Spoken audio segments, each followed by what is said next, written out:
Ambati silks Kanchipuram sorry store now in Vijayawada. Exclusive పట్టు saris, సల్వాస్ and lehengas. పులి గాండ్రించింది. గాయపడిన సింహం నుంచి వచ్చే శ్వాస ఎంత భయంకరంగా ఉంటుందో నిరూపించి చూపించాడు అభిషేక్ శర్మ. ఒక్కసారి తాను జూలు విదిలిస్తే ఏం జరుగుతుందో అనేది ఫైనల్ మ్యాచ్లో చేసి చూపించాడు. ఒకే ఒక్క దెబ్బకి ఈ టీ20 ప్రపంచ కప్ రికార్డులే మారిపోయినటువంటి పరిస్థితి. ఈ టీ20 వరల్డ్ కప్లో ఇప్పటి వరకు పెద్దగా ఫామ్లో లేడు. ఒకటే ఒక హాఫ్ సెంచరీ అంతకుముందు జింబాబ్వే మీద చేశాడు.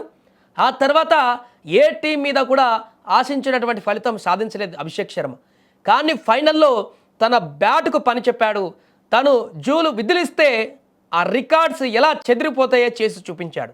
ఈ టీ20 ప్రపంచ కప్లో ఇప్పటి వరకు 19 బంతుల్లో హాఫ్ సెంచరీ చేసినటువంటి రికార్డ్స్ మాత్రమే ఉన్నాయి. వాటిని తిరగరాస్తూ చెరిపేస్తూ ఈ టీ20 ప్రపంచ కప్లో 18 బంతుల్లో హాఫ్ సెంచరీ చేసి తాను ఫామ్లోకి వస్తే, తాను బ్యాట్ జులిపిస్తే ఏం జరుగుతుందనేది మరొకసారి ప్రపంచానికి చేసి చూపించాడు world number 1 T20 batsmen Abhishek Sharma. దీంతో ఫైనల్ మ్యాచ్లో అభిషేక్ శర్మ కూడా తన అద్భుతమైనటువంటి బ్యాటింగ్ సాధించడం పట్ల అభిమానులు కొంత సాటిస్ఫైగా ఉన్నారు. ఎందుకంటే ఇప్పటికే తీవ్ర విమర్శలు వచ్చాయి అభిషేక్ శర్మ మీద. సెమీఫైనల్లో కూడా ఘోర వైఫల్యం చెందడంతో ఇక అవసరమా అభిషేక్ శర్మ టీంలో అని చెప్పేసి పక్కన పెట్టాలనేటువంటి డిమాండ్లు వచ్చిన నేపథ్యంలో కీలకమైనటువంటి ఫైనల్ మ్యాచ్లో తన బ్యాటింగ్ ప్రతాపాన్ని చూపించి భారత్ భారీ స్కోర్ దిశగా వెళ్ళడానికి ప్రధాన కారణంగా మారాడు అభిషేక్ శర్మ. కొన్ని సందర్భాలలో ఇలాంటి ఫామ్ కోల్పోయి ఇబ్బందులు పడేటువంటి పరిస్థితి ఎవరికైనా వస్తుంది. సచిన్ టెండూల్కర్ లాంటి వారికి కూడా కొంతకాలం ఆ యొక్క ఫామ్ అనేది ఉండకుండా ఇబ్బందులు పడేటువంటి పరిస్థితి ఎదుర్కొంటారు ప్రతి ఆటగాడు. దాన్ని కంబ్యాక్ చేసుకొని తిరిగి మళ్ళీ లైన్లోకి వచ్చిన వారే ఎక్కువ కాలం జట్టులో కొనసాగుతుంటారు. ఇప్పుడు అభిషేక్ శర్మ కూడా కరెక్ట్గా అదే చేశాడు. కరెక్ట్ టైంలో ఇక అయిపోతుంది అనుకునేటువంటి టైంలో తన కంబ్యాక్ ఇచ్చి తన బ్యాటింగ్ పవర్ ఏ రకంగా ఉంటుందో రుచి చూపించాడు అవతల ఆపోనెంట్ జట్టుకి. అభిషేక్ శర్మ విధ్వంసానికి అట్నుంచి న్యూజిలాండ్ నుంచి చేస్తున్నటువంటి బౌలర్లకి ఏం చేయాలో అర్థం కానటువంటి పరిస్థితి. మొదటి 2 ఓవర్లు కాస్త చూసి ఆడినా కూడా ఆ తర్వాత కొనసాగినటువంటి విధ్వంసం భారత బ్యాట్స్మెన్ ఓపెనింగ్ పార్ట్నర్షిప్కి నాంది పలికింది. ఈ పవర్ ప్లేనే ఈ యొక్క టీ20లో పవర్ ప్లేలో అత్యధిక స్కోర్ సాధించినటువంటి టీంగా రికార్డు సాధించింది అభిషేక్ శర్మ దెబ్బకి. మామూలు బ్యాటింగ్ కాదు, ఇది నీ బ్యాటింగ్, అసలు నువ్వు ఆడాల్సింది ఈ ఇన్నింగ్స్లు కదా మొదటి నుంచి అని చెప్పేసి అభిమానులు ఇప్పుడు సోషల్ మీడియాలో పోస్టులు చేస్తున్నారు. ఇది కదా పులి నీ ఆట, ఇన్ని రోజులు ఎక్కడికి పోయిందని చెప్పేసి కూడా వారు క్వశ్చన్ చేస్తున్నారు. ఏదేమైనా కీలకమైనటువంటి ఫైనల్లో ట్రోఫీ గెలవవలసినటువంటి మ్యాచ్లో, ఛాంపియన్గా అవతరించాల్సినటువంటి కీలక మ్యాచ్లో అభిషేక్ శర్మ ఆడినటువంటి బ్యాటింగ్ అనేది ఇప్పుడు అందరినీ మంత్రముగ్ధుల్ని చేస్తుంది.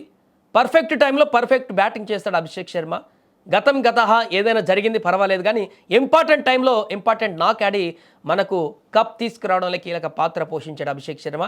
ఇక ఫ్రెష్గా మిగతా మ్యాచ్లు అన్నిట్లలో కూడా ఈ జరిగిపోయిన దాని గురించి ఎక్కువ ఆలోచించకుండా మరలా కంబ్యాక్ ఇస్తూ ఇదే రకమైనటువంటి ప్రదర్శనతోటి అభిషేక్ శర్మ దూసుకుపోవాలంటూ కూడా క్రికెట్ అభిమానులు ఆశిస్తున్నారు.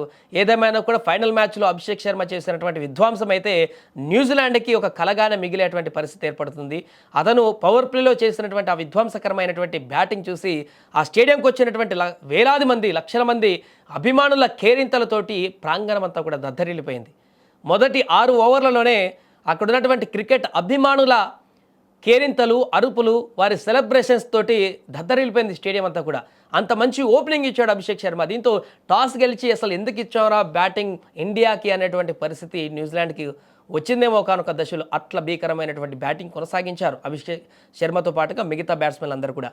దాంట్లో అభిషేక్ శర్మ కాంట్రిబ్యూషన్ కొంచెం ఎక్కువ అని చెప్పొచ్చు. ఎందుకంటే 18 బంతుల్లో హాఫ్ సెంచరీ అంటే అర్థం చేసుకోండి ఇలాంటి ఊచకోత ఇది. ఈ టీ20 ప్రపంచ కప్లోనే ఎవరు సాధించలేదు 18 బంతుల్లో హాఫ్ సెంచరీ. ఆ ఫీట్ని ఫైనల్ మ్యాచ్లో అభిషేక్ శర్మ అందుకున్నాడు. దీంతో ఇంపార్టెంట్ టైంలో ఇంపార్టెంట్ నాక్ ఆడినటువంటి అభిషేక్ శర్మకి ఇప్పుడు శుభాకాంక్షల వెల్లువెత్తుతుంది.